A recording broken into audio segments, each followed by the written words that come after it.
Hey Cis, it's a weekly shakedown of the binary walls around us. Breaking it out and building a bridge. Checking our biases with empathy and humility and questioning the status quo. It's about building allyship that is intentional and confident. I wanted people to see her Blackness as something that was so beautiful. You know, the only time you would hear about Black trans femmes and girls and women was usually after they died. And it really, I'm like, we are more than our deaths, you know, celebrate us while we're here. And she's here and she's amazing. Hello and welcome. We are today speaking with DeShanna Neal, the co-author of the book My Rainbow, a book about self-expression, a book about love and listening. And we're going to find out a little bit more about the inspiration behind this wonderful story and the story itself. From DeShanna, welcome. Hi. Thank you for having me. Oh, you're very welcome. And we're so excited to have you here. So you wear many hats. You're an author, a mom, an advocate. And also I love when you said you're queer and melanin blessed. I don't hear that very often. And I really love that. We take great care of loving our skin as it is. And I ensure my children, you know, I'm like, your skin is beautiful. It is popping. To have this skin, you are blessed. So that is amazing. And it is, it's all about just rocking the you, isn't it? And being comfortable in your own skin, but being proud. And,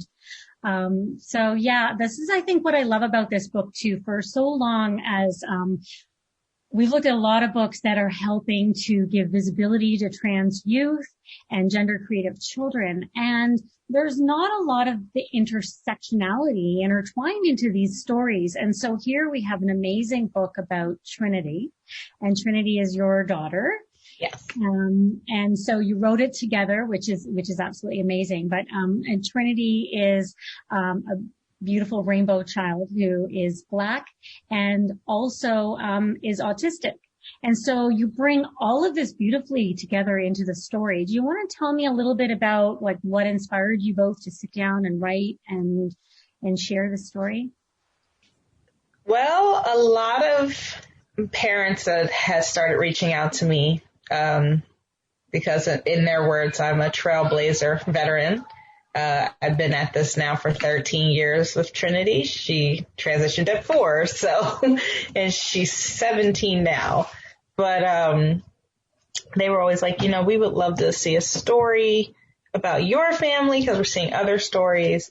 And I wanted to at first write a book, but in the very early days of trans kids becoming more aware, there was a lot of, well, your story isn't Black enough.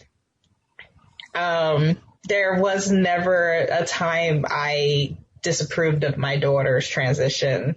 You know, she was never kicked out of the house. Oh my goodness. She, you know, like these things were never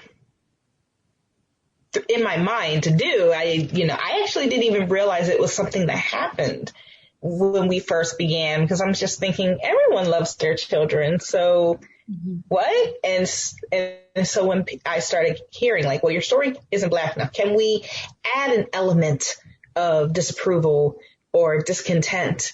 And I just like, no, because it's a lie. And eventually a parent of trans children and non-binary themselves, who's also a literary agent, was like, we can make your story. Tell us like different events that have happened since, you know, transition. And I just brought up the story about her wig, the rainbow wig that everyone first saw her with when we went public. You know, they're like, who is this girl with this rainbow hair? Like, she's rocking it. And so I talked about, well, there's a funny story behind it. It was literally created because she was struggling with growing her hair, and her brother was the one who came up with the colors and the idea. And yeah, you know, that's what happened. But I also wanted people to not only recognize my daughter as trans, which they did because public figures, but I wanted people to see her Blackness as something that was so beautiful. You know, the only time you would hear about Black trans femmes and girls and women was usually after they died.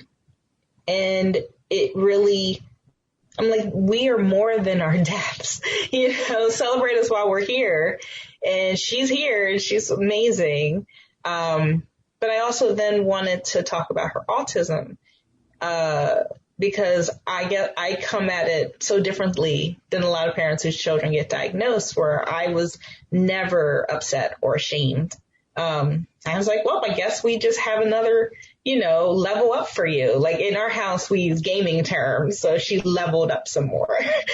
And I wanted that prominent in the story. Like all of these things, all of these parts of her make her a masterpiece of a human being. And intersectionality is so vastly important. You know, sometimes we just focus on gender identity and forget that there's a whole person in there. And so it was very important to me. I love how you opened the story and you were talking about the sensorial aspect of it, the softness and the textures and that were so important to Trinity, and how those textures made her feel safe. And I think that was a really great illustration of you know, like you said, we're all really, really unique in what makes us who we are and how we feel safe in the world and comfortable in the world. And so her having autism or being autistic is just one piece of who she is. Right. And being trans is another piece. But I like to say to people, we all have a gender identity. Transgender people aren't the only ones with a gender identity. When you first talk about her hair and she's expressing to you the frustration about her hair not being long, she says people don't care if cisgender girls like to have short hair, but it's different for trans girls. Why do you think, you know, that was so important to convey in the book, and how it is different for trans girls? Like, what is that significance of the long hair? Well, first I want to, you know, say, like, you can have any hair, trans or not. But even at that young age, she recognized the importance and safety in passing. And it wasn't something I pushed on her. It was just what she saw through society and what she knew she had to do to stay safe. But I was also really pointing out that even as an advocate and someone who has been raising now 2 trans daughters, she has taught me so much, you know, because I will easily say, oh, it's not a big deal. But then realizing, okay, it's not for me, but she's not me. And I really wanted parents, as they read this, or schools as they read this, to recognize that we have to listen to the children. You know, we can't just assume, well, they're young, they know nothing.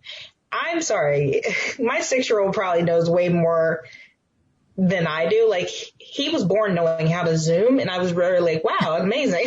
You know, but I don't think we take the time to really listen to our children. You talk about listening with the heart in one of your talks, which I thought was just so important, that you were describing how when children tell us something, there could really be an underlying current of something more important, and they're just really maybe not sure of how to get that across to you. So we need to get deeper.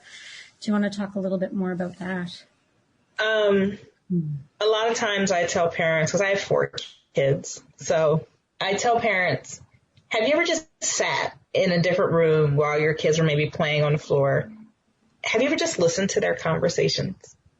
Because they're weird. They're hilarious most times. But what they're talking about is their way of perceiving the world around them. And it's very important to listen to that and not just like go, oh, silly Johnny, you know, like really listen, like, huh, this is what's being talked about in their peer groups. My first grader, my 6-year-old alone, he talks a lot right now. And there are times I block him out because I'm like, I don't care about Minecraft right now, but there was just one day I was sitting and just like playing a game on my Kindle, and I hear him talking to my 10-year-old, and he's just like, yeah, when I was on the playground today, everyone was coming up to me and saying that, when they bring Trump back, they're going to make sure I go away. And I was kind of like, 6-year-olds? Like, wait, they're having political discussions on the first grade playground? Like, whoa. But, I actually stopped what I was doing at that part. And I asked him, like, how did that make you feel? Because then I'm realizing he's not just saying it to have light conversation. It obviously bothered him enough that he remembered it and came home and talked about it. And that's what I mean by listening with your heart. You sense your child. Like, when you're listening with your heart, you're truly able to bond and link and connect. And I knew at that moment, he didn't understand it, but he knew it was wrong, and he needed to hear some suggestions and also still have us listen to his fears. And we stopped everything, the whole family, and we sat down with him and we well, let's talk about that. That was very rude. And, we calmed his discontent of the whole conversation by giving him space to have his feelings and then acknowledging and affirming his feelings. So when I say listen, when I listen to Trinity with my heart, I was actually taking the time to give her space to tell me what she was trying to tell me and how big those emotions felt for her. And it gave me the ability to then empathize with her. Like, you know what, we are going to make this work. We're going to figure out how to help. That so resonates with me.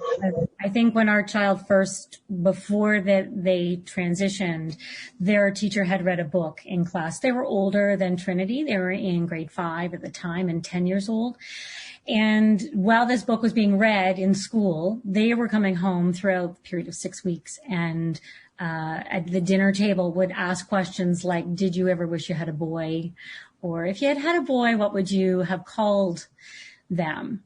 And because I didn't have that education then around gender identity, and my misconceptions around being trans was probably limited to having watched like Priscilla, Queen of the Desert, and relating it more to a drag queen.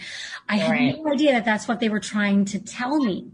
And I wasn't listening. I wasn't, I didn't have the ability to kind of comprehend, but in hindsight now, that resonates so much to me that while they were asking all of that, they were feeling out what they were feeling is this going to be okay? Or, will we be able to help and support them? Where we're going to love them?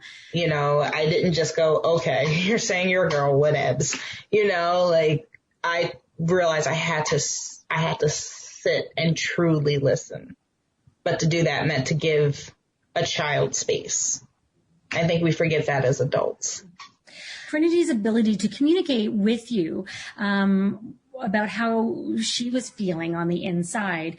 Now, the whole being autistic, having that autism piece to that, was it easy to discredit at first or not hear what she was telling because maybe you weren't sure where it was coming from, or because her ability to communicate? You had mentioned, I think, that she didn't speak for the first few years that she was alive. So how did that whole layer, or that intersection, but that layer add to her transitioning, whether it helped or whether it was maybe created some more barriers? So the reason I didn't listen right away was primarily because, I like to tell people this occurred for me before Facebook existed, Google didn't exist, or Twitter. And I jokingly, like, I had to use AOL search. And I had a MySpace page still. I don't know what that is. Yeah. And I tell people, like younger people, they're like, what do you speak of? What is these artifacts? But I didn't know anything. Like, my only introduction to it was the Maury Povich, is it a boy or is it a girl type of show? And it was so sensationalized. And I'm like, well, my child's pretty subdued here. So it can't be that. And I'd never seen a kid who said these things. I'm like, well, that's definitely only adults. I will say, of all the things, you know, because she was receiving early intervention speech therapy. Mm-hmm. And she may not have been clear on understanding, like, other aspects of speech. Mm-hmm. But when they asked her, are you a boy or a girl? She straight up was like, I'm a girl. Like, that aspect of her, she was so sure about. She had no problem speaking it. She spoke her truth so clearly at age 3 and has not swayed or wavered on. Like, she just knew. And I love when people are like, kids can't be trans.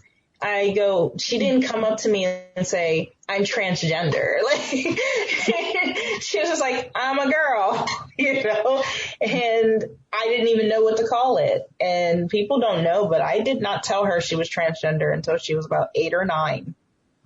Okay, right. So, she was a girl. She was a girl.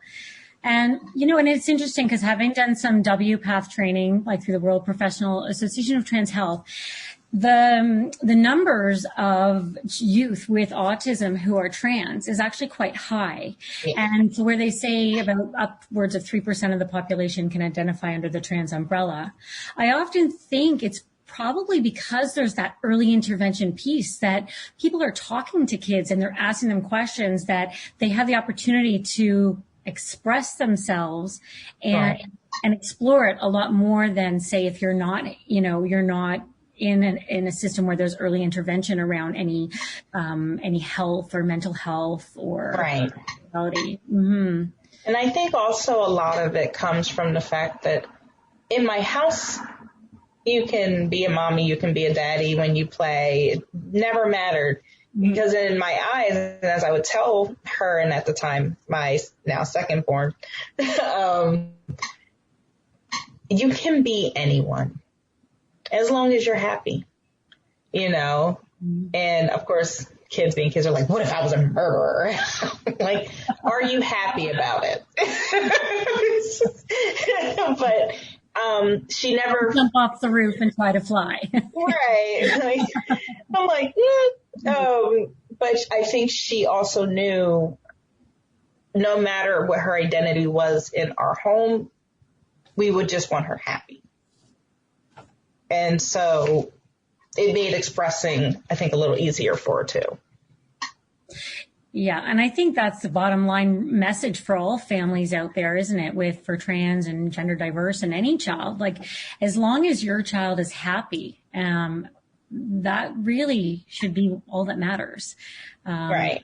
Mm-hmm. Like you say to parents, and I heard you mention this in your many talks, that would you like to have a happy daughter or a dead son? And it's just heart-wrenching even to think about that, but that's the reality of it, isn't it? If we, you know, for people don't often stop to think, what would it be like if you can't live your truth in the world? Because as cisgender people, or as a cisgender person, for me, you know, I've never had to take that into consideration. I've taken it for granted.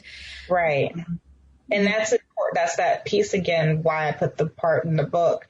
As a cis person, I have to acknowledge, and I ask many parents, many allies, advocates, to acknowledge you can never truly know because you are not trans.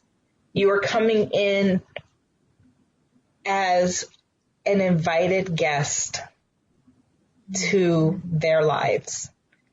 And, you know, I go, don't step on their beds with your shoes on.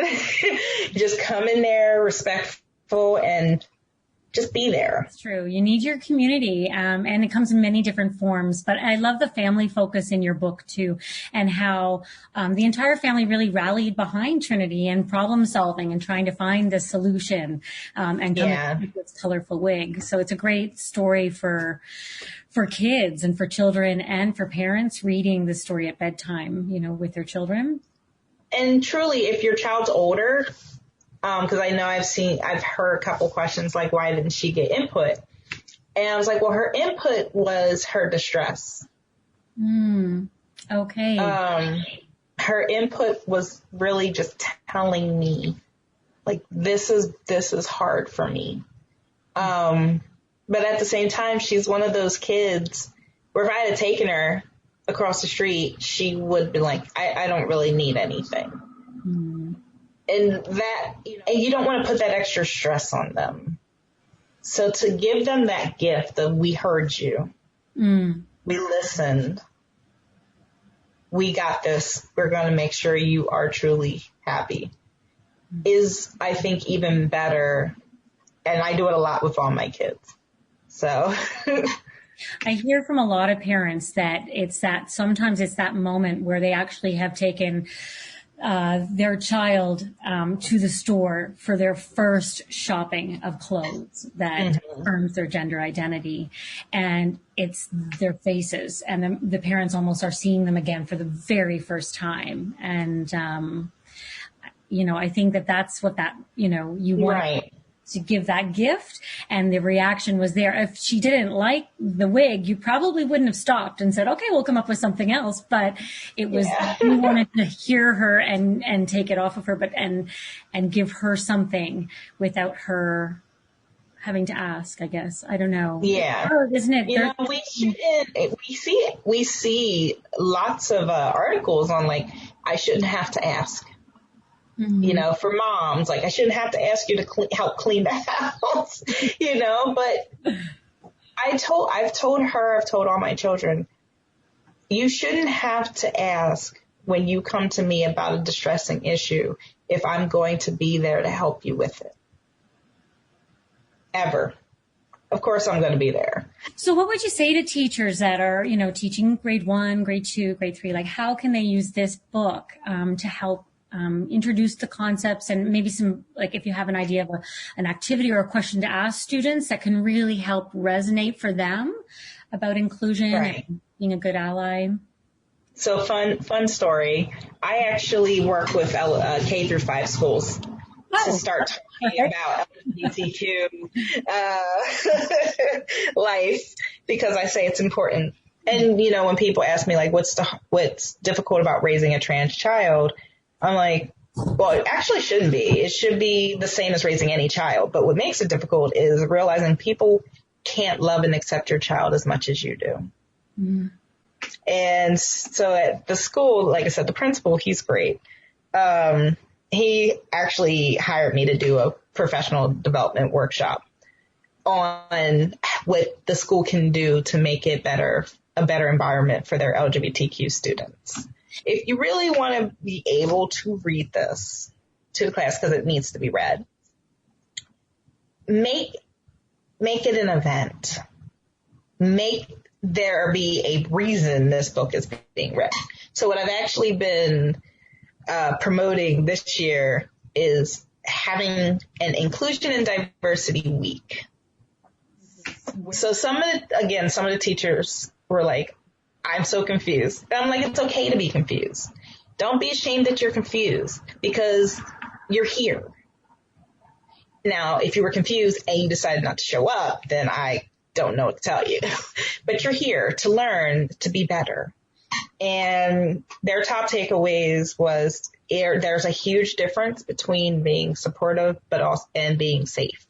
Like, you can support till the cows come home, but are you safe?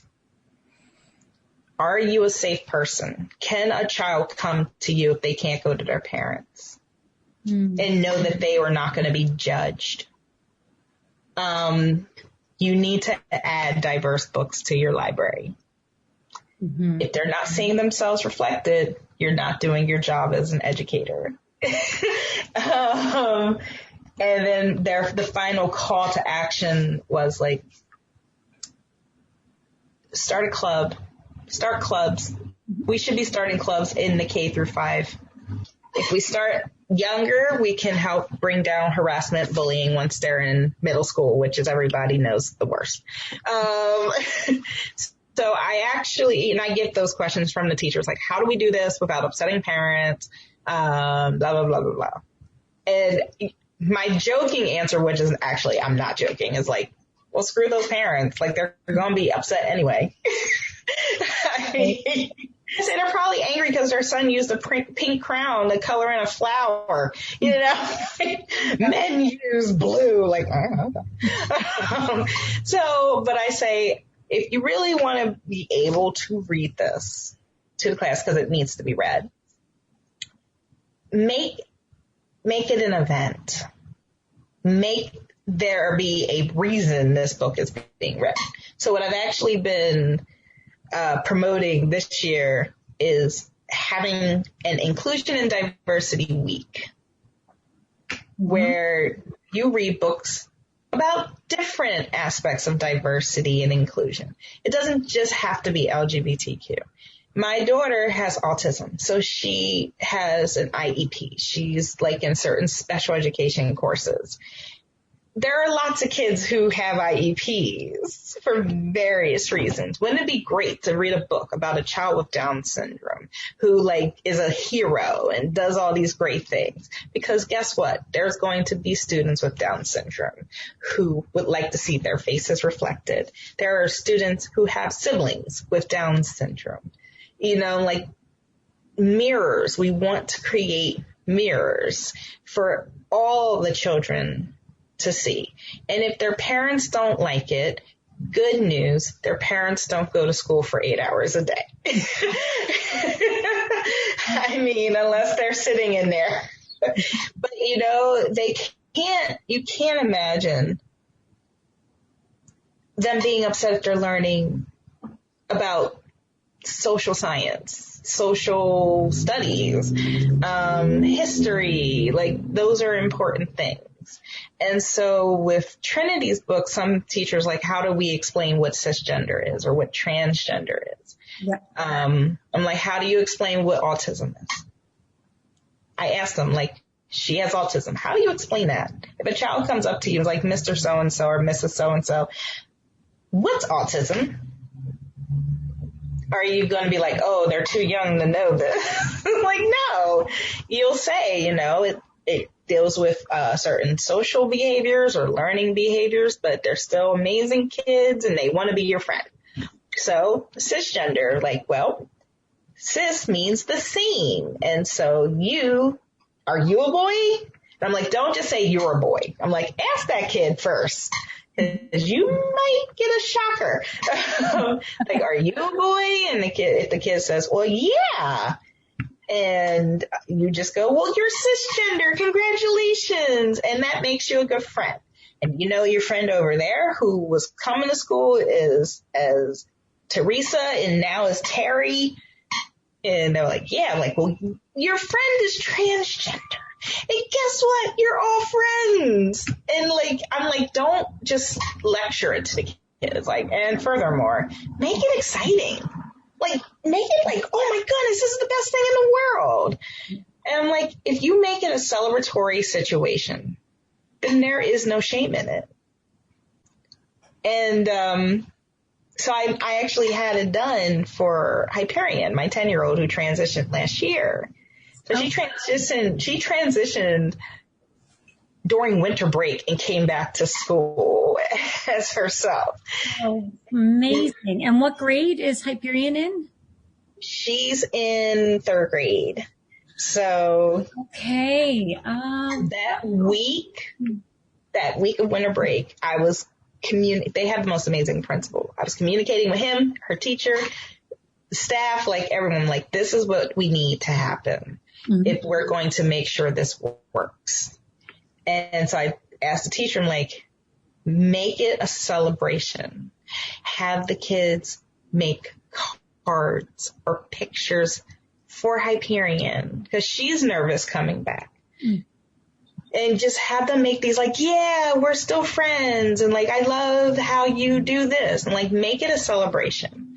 And she can get all these cards. And when she gets home and brings them, she can write thank you cards and give them to her friends.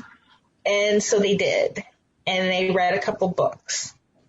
They read A Crown Story and I Am Jazz. But it was a celebration. I made, it was before COVID, it's pre-COVID, so I made cupcakes. You know, I was like, celebration! And she was really happy. And the kids, all they remember is this was a good thing. And we got cupcakes. You got to finish everything with a cupcake or some ice cream. Right. But now, did the teacher then continue on? So it's great to have the celebration, and I love that whole idea. But I do believe that you need to there has to be a thread of inclusivity that runs throughout the entire year as well. So if kids have questions, they do feel comfortable asking them, so they're not trying to come up with their own answers or perhaps get answers from parents that don't have the right answers. So how is your school system supported Hyperion and Trinity that way? Or our district has a ways to go, which is why I don't think they like me so much, because I'm heavily involved. I sit on several committees and they just try to avoid me as much as possible. But it shouldn't be so hard. It shouldn't. And, you know, when people ask me, like, what's difficult about raising a trans child, I'm like, well, it actually shouldn't be. It should be the same as raising any child. But what makes it difficult is realizing people can't love and accept your child as much as you do. Mm. And so at the school, like I said, the principal, he's great.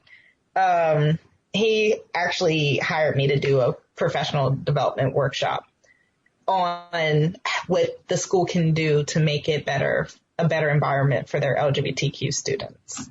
And did you have a couple of top that you could share with us, top takeaways, or I'm sure it's... Yes. So some of the teachers were like, I'm so confused. And I'm like, it's okay to be confused.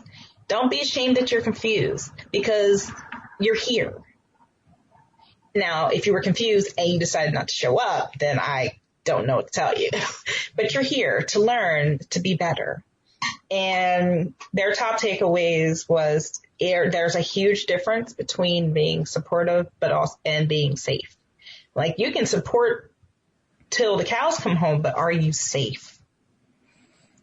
Are you a safe person? Can a child come to you if they can't go to their parents and know that they are not going to be judged? The third one was like, you need to add diverse books to your library. Mm-hmm. If they're not seeing themselves reflected, you're not doing your job as an educator. And then the final call to action was like, start clubs. We should be starting clubs in the K through 5 level anyway.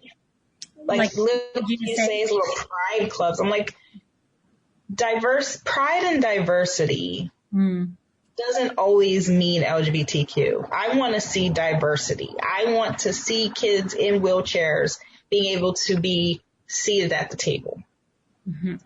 I want to see that pride, because then you can have events and activities and more kids will learn and learn to be accepting and affirming and be respectful. And I'm like, that's literally your slogan. Their slogan is Park Pride. It's right there. Just use it. Because if you're bringing people together with your model, it's bringing people together, as opposed to, say, if you're just doing a GSA, you're separating a group of people away from the other population of the school. Whereas if you are celebrating diversity, I mean, chances are you're probably going to have at least 95%, because everyone's going to find something diverse about themselves to celebrate. And then it becomes, like you said, another great celebration. Right. As opposed to, you know, and then again, if you got parents, have them come to a family night. Have them come do those activities for Pride Are they not proud of having a beautiful family and a smart child and this, that? They have pride to think about too. And if we start thinking more on the side of we need to be proud of all our uniqueness rather than bringing shame like, oh, did you hear so-and-so is like this? No, it could be more like, hey, I heard so-and-so is like this, but guess what? They're great chess players and I like chess. I'm going to go and check out if they want to be a friend. You know, like if we start shifting that narrative. Change the narrative. Let's do it. But, yeah. So you call yourself, or you have referred to yourself as an accidental advocate.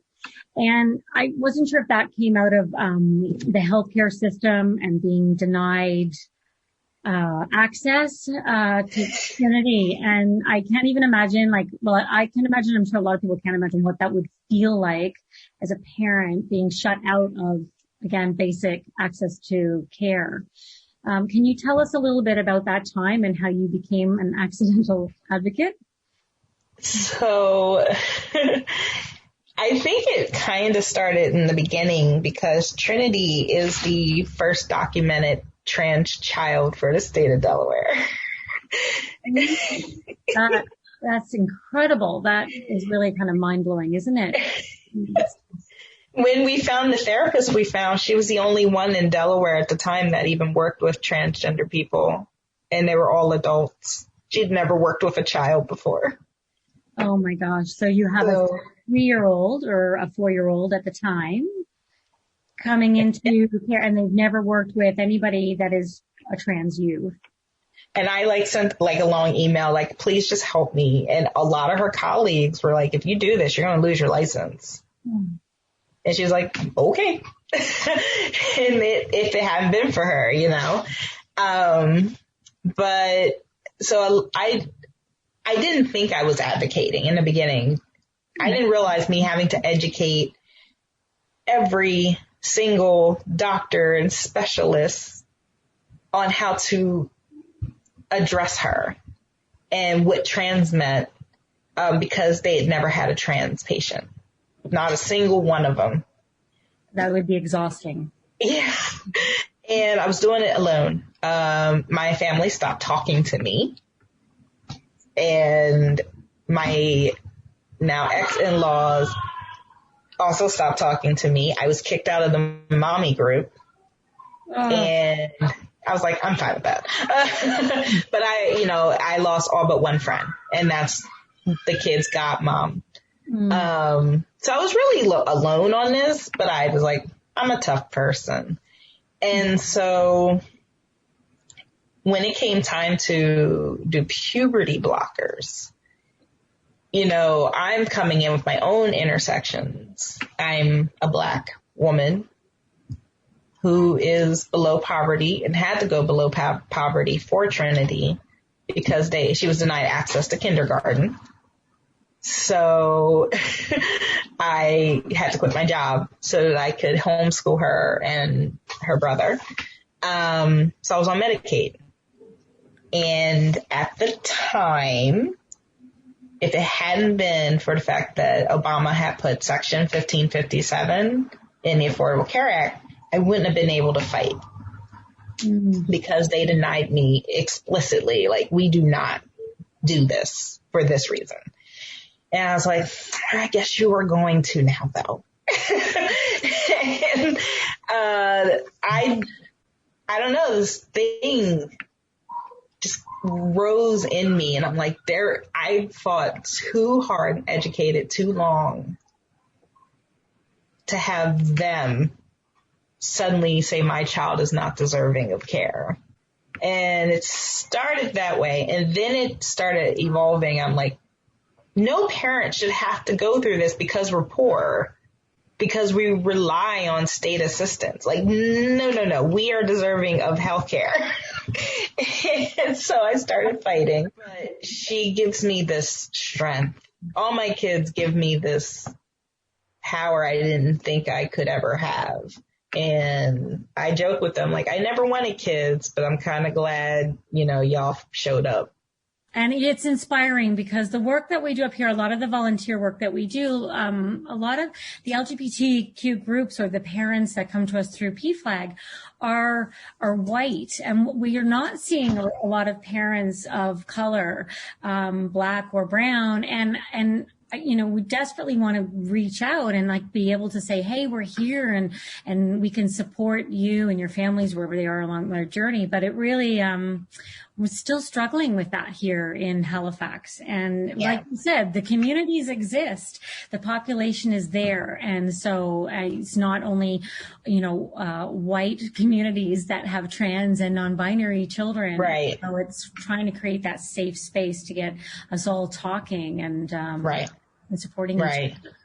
And so there's work to be done there. Always. And you think that there's time for another book in there, or? Well, possibly. Didn't hear from me.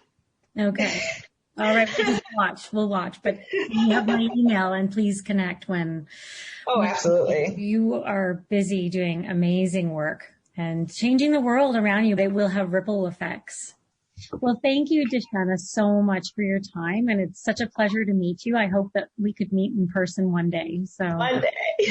When we're free to travel. But and if you're ever up here, I would love, to have you come in and do a reading of the book with Trinity. If you're ever traveling up to Nova Scotia, please reach out. Well, that's all the time we have today, folks. Thank you for joining us for another episode of Hey Sis. If you have any questions you want to ask or want to join in on the conversation, email us at connect@simplygoodforum.com. Thank you all, and remember, inclusion matters.